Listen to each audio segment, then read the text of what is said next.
जय हिंद दोस्तों। तो आज हम यूनिक पब्लिकेशन की जो बीएसएससी इंटर लेवल की मॉडल प्रैक्टिस सेट आई है उसमें आज हम प्रैक्टिस सेट 16 को इस वीडियो में देखेंगे। इससे पहले हमने प्रैक्टिस सेट 1 से लेके 15 तक को सॉल्व कर लिया है और उसकी प्लेलिस्ट का जो लिंक है वो इस वीडियो के डिस्क्रिप्शन में दे दिया है। तो आप चाहें तो जा कर के वहाँ पर उन सभी वीडियोज़ को भी बाद में देख सकते हैं। तो ये वीडियो आपके लिए बहुत हेल्पफुल होगी, तो आप इस वीडियो को पूरी कंप्लीट देखें। तो पहला सवाल है, निम्नलिखित में से उस सटोरिया को क्या कहते हैं जो इस दृष्टि से सौदे की खरीद करता है कि वह उन्हें कीमत बढ़ने पर निकट भविष्य में बेच देगा? तो ऑप्शन बी, तेजरिया या बुल। तेजरिया या बुल। कौन सा अभयारण्य भारत में एशियाई शेर का घर है? तो ऑप्शन ए, गिर वन राष्ट्रीय उद्यान। कौन सा अभयारण्य भारत में एशियाई शेर का घर है? गिर वन राष्ट्रीय पार्क। नकदी रिजर्व अनुपात जितना कम होगा बैंकों द्वारा उधार देने की गुंजाइश उतनी ही बड़ी होगी। नकदी रिजर्व अनुपात जितना कम होगा बैंकों द्वारा उधार देने की गुंजाइश उतनी ही बड़ी होगी। निम्नलिखित में से कौन मेघालय में स्थित है? निम्नलिखित में से कौन मेघालय में स्थित है? Option B, Jaintia hills. Jaintia hills. Gul e नगमा के लेखक कौन है? गुल ए नगमा के लेखक कौन है? तो ऑप्शन बी, रघुपति सहाय फिराक। रघुपति सहाय फिराक। भाषाई आधार पर राज्यों के निर्माण के लिए बने प्रथम राज्य पुनर्गठन आयोग के चेयरमैन कौन था? भाषाई आधार पर राज्यों के निर्माण के लिए बने प्रथम राज्य पुनर्गठन आयोग के चेयरमैन कौन थे? तो ऑप्शन ए, सैयद फजल अली। सैयद फजल अली। और अगर ये वीडियो आपको हेल्पफुल लग रही है दोस्तों, तो आप हमारे यूट्यूब चैनल को सब्सक्राइब जरूर करें और इस वीडियो को अपने सभी दोस्तों में शेयर कर दें। मैं वीडियो के आगे आपको बताऊंगा कि आपको इस बुक की पूरी निःशुल्क पीडीएफ जो है वो कहाँ मिल सकती है। तो आप वीडियो में बने रहें और वीडियो को लास्ट तक जरूर देखें। भारत के गवर्नर जनरल को अध्यादेश जारी करने का अधिकार किस अधिनियम द्वारा प्रदान किया गया था? तो ऑप्शन बी, भारतीय परिषद अधिनियम 1861 के द्वारा। भारतीय परिषद अधिनियम 1861 के द्वारा। अगला सवाल है, भारत की प्रथम हिंदी साप्ताहिक पत्रिका की स्थापना किसके द्वारा की गई थी? भारत की प्रथम हिंदी साप्ताहिक पत्रिका की स्थापना किसके द्वारा की गई थी? ऑप्शन ए, भारतेंदु हरिश्चंद्र द्वारा। भारतेंदु हरिश्चंद्र के द्वारा। अगला सवाल है, दक्षिण अफ्रीका में किम्बले किसके लिए प्रसिद्ध है? दक्षिण अफ्रीका में किम्बले किसके लिए प्रसिद्ध है? तो ऑप्शन डी, हीरे की खानों के लिए। हीरे की खानों के लिए। अगला सवाल है, क्रिकेट की गेंद की परिधि कितनी होती है? क्रिकेट की गेंद की परिधि कितनी होती है? तो ऑप्शन बी, 22.4 से 22.9 सेंटीमीटर के बीच। 22.4 से 22.9 सेंटीमीटर के बीच। निम्नलिखित में से बुद्ध का समकालीन कौन था? निम्नलिखित में से बुद्ध का समकालीन कौन था? तो ऑप्शन बी, कन्फ्यूशियस। कन्फ्यूशियस। हमारे राष्ट्रीय झंडे के मध्य में बने धर्मचक्र का रंग क्या है? हमारे राष्ट्रीय झंडे के मध्य में बने धर्मचक्र का रंग क्या है? तो option C, navy blue. Navy blue. Jallianwala Bagh नरसंहार के लिए उत्तरदायी जनरल डायर को किसने मारा था? तो ऑप्शन डी, उधम सिंह ने। उधम सिंह ने। लोकसभा व राज्यसभा की संयुक्त बैठक कब होती है? लोकसभा व राज्यसभा की संयुक्त बैठक कब होती है? तो ऑप्शन बी, लोकसभा और राज्यसभा में मतभेद होने पर। लोकसभा और राज्यसभा में मतभेद होने पर लोकसभा और राज्यसभा की बैठक होती है। किस अनुच्छेद के तहत? तो अनुच्छेद 108 के तहत। भारत के किस क्षेत्र में चूड़ी उद्योग स्थापित है?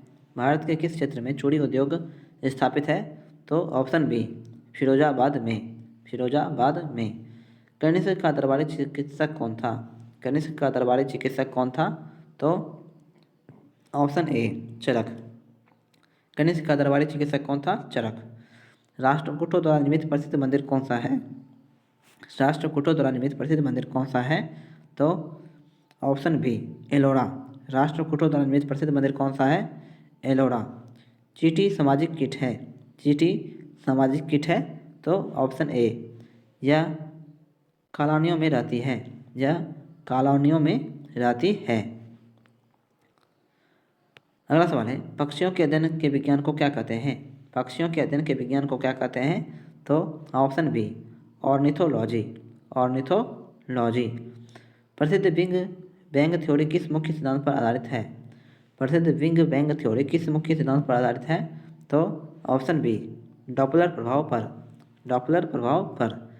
भारत की जनसंख्या वृद्धि को निम्न रूप में विशिष्टीकृत किया गया है। भारत की जनसंख्या वृद्धि को निम्न रूप में विशिष्टीकृत किया गया है। तो ऑप्शन डी बच्चों व वृद्धों की संख्या में वृद्धि के लिए। बच्चों व वृद्धों की संख्या में वृद्धि के लिए। अगला सवाल है, फाइनेंस कमीशन की नियुक्ति कौन करता है? फाइनेंस कमीशन या वित्त आयोग की नियुक्ति कौन करता है? तो ऑप्शन ए राष्ट्रपति। राष्ट्रपति। विकासशील देश वह है जिसमें वर्तमान मूल्यों पर बढ़ता हुआ जीएनपी हो। वर्तमान मूल्य पर बढ़ता हुआ जीएनपी हो। पैराडाइज लास्ट के लेखक कौन है? पैराडाइज लास्ट के लेखक कौन है? तो ऑप्शन डी मिल्टन। मौसम के उतार चढ़ाव अधिकतम कहाँ होते हैं? मौसम के उतार चढ़ाव अधिकतम कहाँ होते हैं? तो ऑप्शन ए निम्न अक्षांशों पर। मौसम के उतार चढ़ाव अधिकतम कहाँ पर होते हैं? निम्न अक्षांशों पर। सती प्रथा के विरुद्ध किस मुगल शासक ने कदम उठाए थे? सती प्रथा के विरुद्ध किस मुगल शासक ने कदम उठाए थे? तो ऑप्शन बी अकबर ने। अकबर ने। निम्नलिखित में से प्राचीनतम राजवंश कौन सा है? निम्नलिखित में से प्राचीनतम राजवंश कौन सा है? तो ऑप्शन बी नंद। निम्नलिखित में से प्राचीनतम राजवंश कौन सा है? नंद। अगला सवाल है, आईने अकबरी में किस प्रकार की सूचनाएं हैं? आईने अकबरी में किस प्रकार की सूचनाएं हैं? तो ऑप्शन ए अकबर की शासन प्रणाली पर प्रकाश डालता है। अकबर की शासन प्रणाली पर प्रकाश डालता है। अगला सवाल है, हिमालय पर्वत श्रेणी के सर्वाधिक ऊंचाई पर स्थित दर्रा कौन सा है? तो ऑप्शन सी काराकोरम। हिमालय पर्वत श्रेणी के सर्वाधिक ऊंचाई पर स्थित दर्रा कौन सा है? काराकोरम। एक तारा जो नीला दिखाई देता है वह है? एक तारा जो नीला दिखाई देता है वह है? तो ऑप्शन बी सूर्य से अधिक गर्म है। सूर्य से अधिक गर्म है। गौतम बुद्ध द्वारा भिक्षुणी संघ की स्थापना कहाँ की गई थी? गौतम बुद्ध द्वारा भिक्षुणी संघ की स्थापना कहाँ की गई थी? तो ऑप्शन सी वैशाली में। गौतम बुद्ध द्वारा भिक्षुणी संघ की स्थापना कहाँ की गई थी? वैशाली में। खरीफ फसलों की बुआई किस माह में की जाती है? खरीफ फसलों की बुआई किस माह में की जाती है? तो ऑप्शन सी जून जुलाई में। खरीफ फसलों की बुआई किस माह में की जाती है? जून जुलाई में। आपातकाल की घोषणा किसके द्वारा की जाती है? आपातकाल की घोषणा किसके द्वारा की जाती है? तो ऑप्शन ए राष्ट्रपति के द्वारा। आपातकाल की घोषणा किसके द्वारा की जाती है? राष्ट्रपति के द्वारा।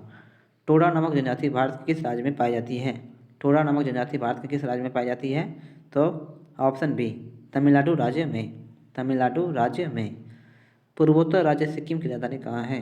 पूर्वोत्तर राज्य सिक्किम की राजधानी कहाँ है? तो ऑप्शन सी गंगटोक में। गंगटोक में। भारत के उत्तर दक्षिण तथा पूर्व पश्चिम गलियारे कहाँ पर मिलते हैं? भारत के उत्तर दक्षिण तथा पूर्व पश्चिम गलियारे कहाँ पर मिलते हैं? तो ऑप्शन डी झांसी में। झांसी में। सेल का कायांतरण निम्नलिखित में से किस सेल में होता है?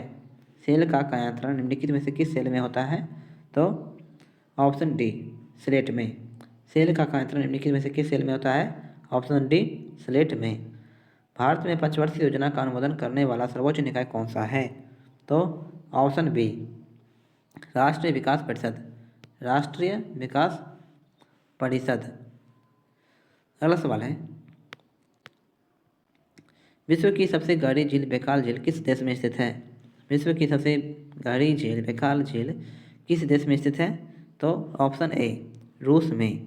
रूस में। फ्यूरर किसका उपनाम था? फ्यूरर किसका उपनाम था? तो ऑप्शन बी हिटलर का। हिटलर का। विदेशी यात्री इब्न बतूता किसके शासनकाल में भारत आया था? विदेशी यात्रा इब्न बतूता किसके शासनकाल में भारत आया था? तो ऑप्शन डी मोहम्मद बिन तुगलक के समय। मोहम्मद बिन तुगलक के समय। सत्यशोधक समाज के संस्थापक थे। सत्यशोधक समाज के संस्थापक कौन थे? तो ऑप्शन सी ज्योतिराव फूले। सत्यशोधक समाज के संस्थापक थे ज्योतिबा फूले। भारत में प्रोजेक्ट टाइगर की शुरुआत किस वर्ष की गई थी? भारत में प्रोजेक्ट टाइगर की शुरुआत किस वर्ष की गई थी? तो ऑप्शन बी 1973 ईस्वी में। भारत में प्रोडिया टैक्ट की शुरुआत किस वर्ष की गई थी? 1973 ईस्वी में। दुधवा राष्ट्रीय उद्यान किस राज्य में स्थित है? दुधवा राष्ट्रीय उद्यान किस राज्य में स्थित है? तो ऑप्शन बी उत्तर प्रदेश में। दुधवा राष्ट्रीय उद्यान किस राज्य में स्थित है? उत्तर प्रदेश में। ह्वेन ने पाटलिपुत्र की यात्रा किस वर्ष में की? ह्वेन ने पाटलिपुत्र की यात्रा किस वर्ष में की थी? तो ऑप्शन ए 635 ईस्वी में। 635 ईस्वी पूर्व में। बोध गया के महाबोधि वृक्ष की क्षति पहुंचाने वाला शासक था? बोध गया के महाबोधि वृक्ष को क्षति पहुंचाने वाला शासक कौन था? तो ऑप्शन सी शशांक। शेरशाह द्वारा पटना को दुर्ग और राजधानी बनाने की चर्चा कहाँ मिलती है? शेरशाह द्वारा पटना को दुर्ग और राजधानी बनाने की चर्चा कहाँ मिलती है? तो ऑप्शन सी तारीख़ दाऊदी में। तारीख़ दाऊदी में। 1911 ईस्वी तक बिहार निम्नलिखित में से किसके अंतर्गत था? 1911 ईस्वी तक बिहार निम्नलिखित में से किसके अंतर्गत था? तो ऑप्शन डी बंगाल महाप्रांत के अंतर्गत। कांग्रेस की अखंडता में वृद्धि करने हेतु 1912 ईस्वी में बांकीपुर बिहार की सभा में डेलीगेट शुल्क घटाकर कितना किया गया था? तो ऑप्शन डी 5 रुपये से 1 रुपया। कांग्रेस की अखंडता में वृद्धि करने हेतु 1912 ईस्वी में बांकीपुर बिहार की सभा में डेलीगेट शुल्क घटाकर कितना किया गया था? 5 रुपया से 1 रुपया। अगला सवाल है कोसी परियोजना से किन दो को लाभ प्राप्त होता है? कोसी परियोजना से किन दो को लाभ प्राप्त होता है? तो ऑप्शन सी बिहार और नेपाल को। बिहार और नेपाल को। अब हम इस प्रैक्टिस सेट में जो सामान्य विज्ञान के प्रश्न पूछे गए हैं अब हम उन्हें देखेंगे। उससे पहले दोस्तों अगर अभी तक आपने मेरे यूट्यूब चैनल को सब्सक्राइब नहीं किया है तो प्लीज़ आप मेरे यूट्यूब चैनल को सब्सक्राइब जरूर कर लें और इस वीडियो को अपने सभी दोस्तों में शेयर करें। अम्लीय वर्षा इसके फलस्वरूप होती है। अम्लीय वर्षा इसके फलस्वरूप होती है। तो ऑप्शन सी SO2 एव NO2 की अत्यधिक मात्रा के कारण। SO2 एव NO2 की अत्यधिक मात्रा के कारण। निकट दृष्टि दोष दूर करने के लिए प्रयोग करना चाहिए। निकट दृष्टि दोष को दूर करने के लिए प्रयोग करना चाहिए क्या?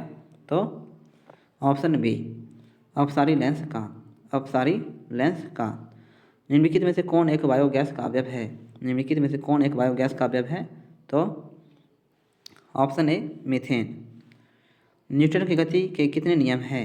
न्यूटन की गति के कितने नियम होते हैं? तो ऑप्शन बी 3 नियम होते हैं न्यूटन की गति नियम के। फिटकरी का रासायनिक सूत्र क्या है?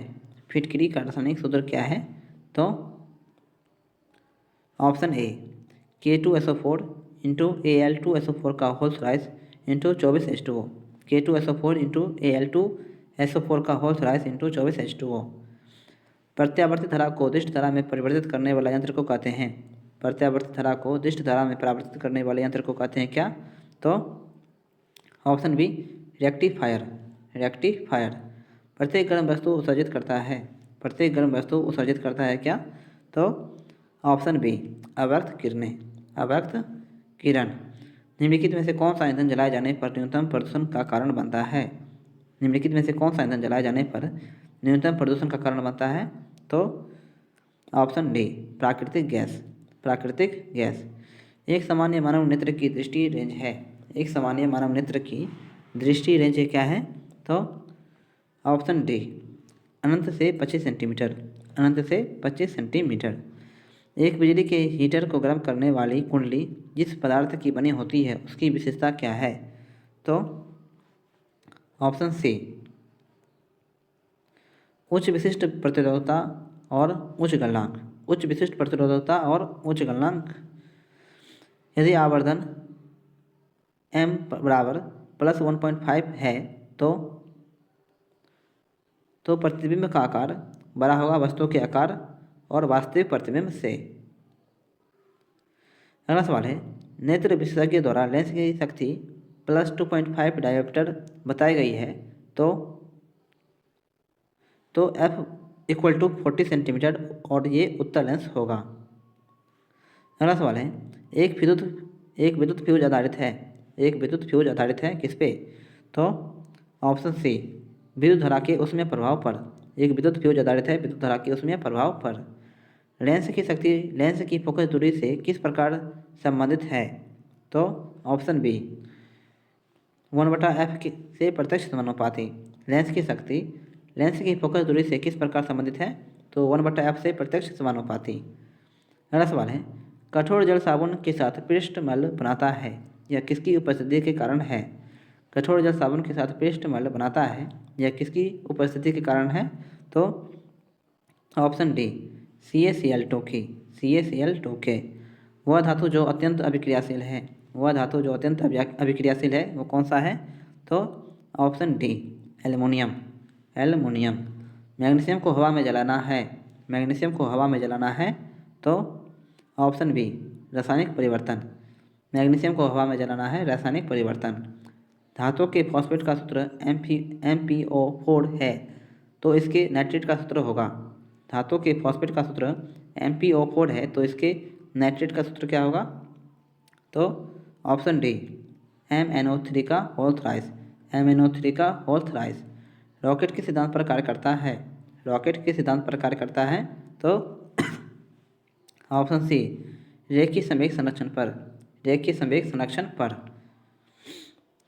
न्यूटन का गति का प्रथम नियम दर्शाता है। न्यूटन का गति का प्रथम नियम दर्शाता है क्या? तो ऑप्शन सी जड़त्व को। जड़त्व को। तो आज की वीडियो दोस्तों यहीं पे समाप्त करते हैं, और अगर ये वीडियो आपको हेल्पफुल लगी हो तो आप हमारे यूट्यूब चैनल को सब्सक्राइब जरूर कर लें और इस वीडियो को अपने सभी दोस्तों में एक बार शेयर कर दें। मिलते हैं अगले दिन एक नई वीडियो के साथ, तब तक के लिए जय हिंद जय भारत।